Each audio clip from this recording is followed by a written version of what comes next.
Hey everybody, it's Dust. Today I'm going to talk about a VR game that's been getting a lot of attention lately, and that game is Animal Company.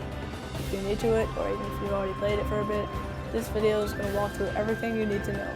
How the game works, what maps and items are available, what kind of stuff you can do with your friends, what's coming in future updates.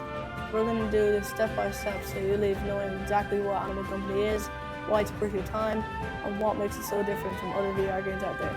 And as always, if you like this kind of content, stick around because I'll be covering this game a lot more as it evolves. Alright, let's get into it. So first of all, what is Animal Company? Animal Company is a free multiplayer VR game on MetaQuest where you play as animals. That simple description really doesn't do the game justice. You're not just wandering around a field or playing dress up. This game drops you and your friends into eerie, creepy, sometimes hilarious environments where you can work together to survive. The gameplay mixes exploration, light horror, some puzzle solving, and a lot of social interaction. It's kind of like a mix between gorilla tag movement and the suspense of a horror game, but with way more fun.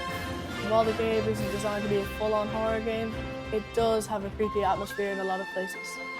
The devs have done a great job creating environments that just feel uncomfortable enough to make you question whether it's a good idea to go down that hallway alone. And you'll be surprised how often you'll do it anyways. Let's talk about what a typical game session looks like. You spawn into the world with your chosen animal avatar, usually with a group of friends or random players online. From there, you can explore the area, collect items, mess around with your cosmetics, and get ready for the round ahead. Most of the actual maps involve you moving through a space like a forest, sewer, cave, or something stranger, while avoiding monsters that are trying to find or eliminate you. There's a lot of tension, but it's not overwhelming. The horror is balanced out with funny interactions, voice chat moments, and that chaotic energy that happens when a bunch of people are trying to survive but also throwing jokes around at the same time. Some of the best moments in Animal Company come from players just being themselves. You'll hear people shouting in fear in 1 second, then laughing in the next. It's very much a game about the experience. It feels unique every time because players make what it is. Now let's dive into the maps, because the maps are really where Animal Company shines. First up, we got Spawn. This is the hub area. It's not dangerous, there are no monsters here, and it's where you can hang out before jumping into a real map. You can try cosmetics, talk to other players, test how movement works, and just get a feel for the game. A lot of people underestimate how important this place is. It sets the tone and gives you time to relax between rounds. Then we've got the Forest map, probably the most recognizable one right now. With trees, low lighting, and tight pathways. It's not too complicated, but it's definitely creepy, especially when you're deep in it and you can't see what's coming around the corner. Monsters here can sneak up on you fast, and because the environment is open, it's still hard to navigate and feel really tense when you get separated from the group.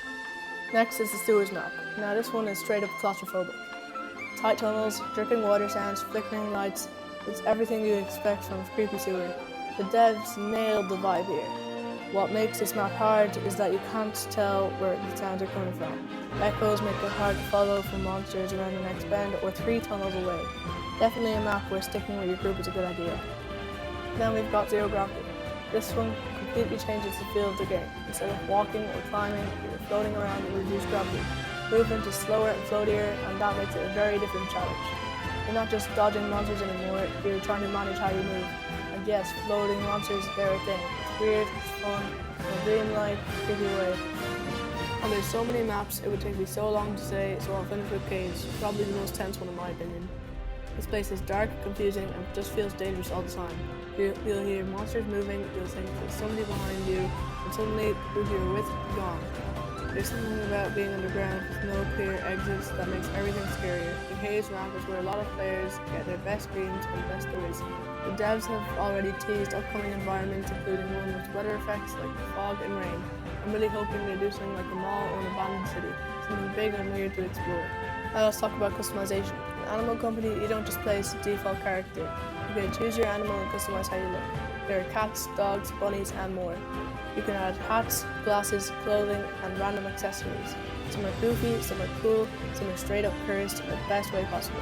Cosmetics don't affect gameplay, but they do affect the vibe. Seeing a group of terrified bunny people wearing hot pots and sunglasses running away from a monster, that's just hilarious.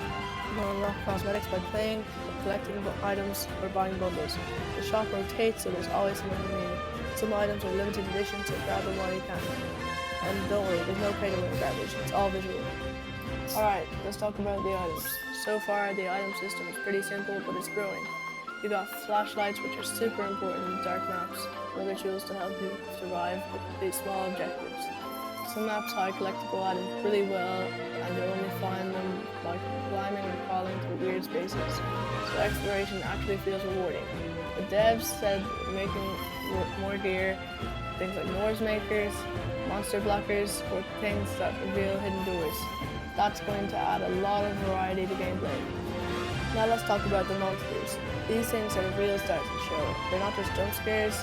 Every monster has its own AI, its own behavior, and its own weird way of messing with you. Some wander randomly, some chase sound, some just stand there until you get too close, and then they're on you. They all don't look the same lately. Some are tall, some are weirdly humanoid, some are just unsettling. And the first one you meet a new one, yeah, you're gonna remember it. What makes monsters so fun is how they interact with the group. If someone's being bullied on voice chat, monsters might hear them first. Split up, bad idea. Stick together, safer but slower. So every choice has a consequence. Keeps the tension up, and that's what makes every round feel fresh. Let's talk about the future of the game. Animal Company is developed by a small team, Rooster Games. They've been constantly updating the game. New cosmetics, performance fixes, new content. It's been super active. Here's what's coming soon.